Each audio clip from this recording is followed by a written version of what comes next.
श्री गणेशाय नमः। ओम नमो भगवते वासुदेवाय। आज हम श्री विष्णु पुराण के प्रथम अंश का तीसरा अध्याय आपके लिए उपलब्ध करवा रहे हैं। आपने अभी तक अगर हमारे चैनल को सब्सक्राइब नहीं किया है तो आप सब्सक्राइब करें और बेल आइकन को ज़रूर दबाएं, जिससे हमारे आने वाली वीडियो का आपको नोटिफिकेशन तुरंत मिल जाए। ओम नमो भगवते वासुदेवाय। तीसरा अध्याय, ब्रह्मादि की आयु और काल का स्वरूप। श्री मैत्रेय जी बोले, हे भगवान, जो ब्रह्म निर्गुण अप्रमेय शुद्ध और निर्मल आत्मा है, उसका सर्गादि का कर्ता होना कैसे सिद्ध हो सकता है।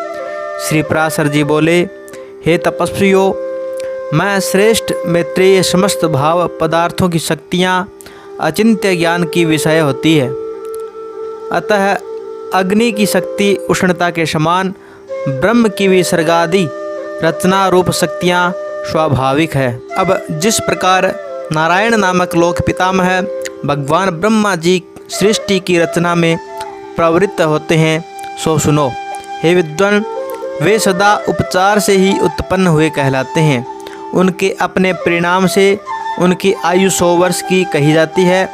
उसका नाम पर है, उसका आधा प्रार्ध कहलाता है। हे अनग, मैंने जो तुमसे विष्णु भगवान का काल स्वरूप कहा था, उसी के द्वारा उस ब्रह्मा की तथा और भी जो पृथ्वी पर्वत समुद्र आदि चराचर जीव हैं, उनकी आयु का परिमाण किया जाता है। हे मुनिश्रेष्ठ, 15 निमेष को काष्ठा कहते हैं। 30 काष्ठा की एक कला तथा 30 कला का एक मुहूर्त होता है।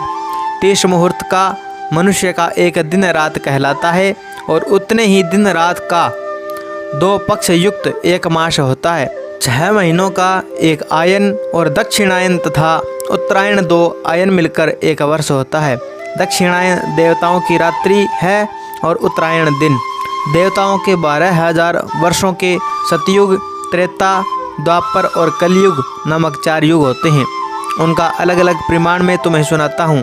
पुरातत्व के जानने वाले सतयुग आदि का परिमाण क्रमशः 4, 3, 2 और 1000 दिव्य वर्ष कहलाते हैं।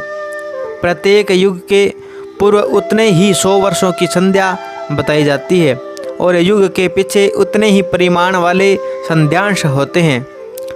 अर्थात सतयुग आदि के पूर्व क्रमशः 4, 3, 2 और 100 दिव्य वर्ष की संध्याएं और इतने ही वर्ष की संध्यांश होते हैं। हे मुनिश्रेष्ठ, इन संध्या और संध्यांशों के बीच का जितना काल होता है, उसे ही सतयुग आदि नाम वाले युग जानना चाहिए। हे मुने, सतयुग, त्रेता, द्वापर और कली ये मिलकर चतुर्युग कहलाते हैं। ऐसे 1000 चतुर्युग का ब्रह्मा का एक दिन होता है। हे ब्रह्मन, ब्रह्मा के एक दिन में 14 मनु होते हैं। उनका कालकृत परिमाण सुनो। सप्तऋषि, देवगण, इंद्र, मनु और मनु के पुत्र राजा लोग एक ही काल में रचे जाते हैं, और एक ही काल में उनका संहार किया जाता है। हे सप्तम, 71 चतुर्युग से कुछ अधिक काल का एक मनवंतर होता है। यही मनु और देवता आदि का काल है। इस प्रकार दिव्य वर्ष गणना से एक मनवंतर में 8,52,000 वर्ष बताए जाते हैं, तथा हे मुनि, मानवीय वर्ष गणना के अनुसार मनवंतर का परिमाण पूरे 30 करोड़ 67,20,000 वर्ष है, इससे अधिक नहीं। इस काल का 14 गुना ब्रह्मा का दिन होता है। इसके अनंतर नैमितिक नाम वाला ब्रह्मा प्रलय होता है। उस समय भूरलोक, भुवरलोक और स्वरलोक तीनों जलने लगते हैं, और महरलोक में रहने वाले सिद्धगण अति संतप्त होकर जनलोक को चले जाते हैं। इस प्रकार त्रिलोकी के जलमय हो जाने पर जनलोकवासी योगियों द्वारा ध्यान किए जाते हुए नारायण रूप कमल योनि ब्रह्मा जी त्रिलोकी के ग्रास से तृप्त होकर दिन के बराबर ही परिमाण वाली उस रात्रि में शेषशय्या पर शयन करते हैं और उसके बीत जाने पर पुनः संसार की सृष्टि करते हैं। इसी प्रकार गणना से ब्रह्मा का 1 वर्ष और फिर 100 वर्ष होते हैं। ब्रह्मा के 100 वर्ष ही उस महात्मा की परमायु है। हे अनग, उन ब्रह्मा जी का एक अपराध बीत चुका है। उसके अंत में पाद्म नाम से विख्यात महाकल्प हुआ था। हे द्विज, इस समय वर्तमान उनके दूसरे प्रार्ध का यह वाराह नामक पहला कल्प कहा गया है।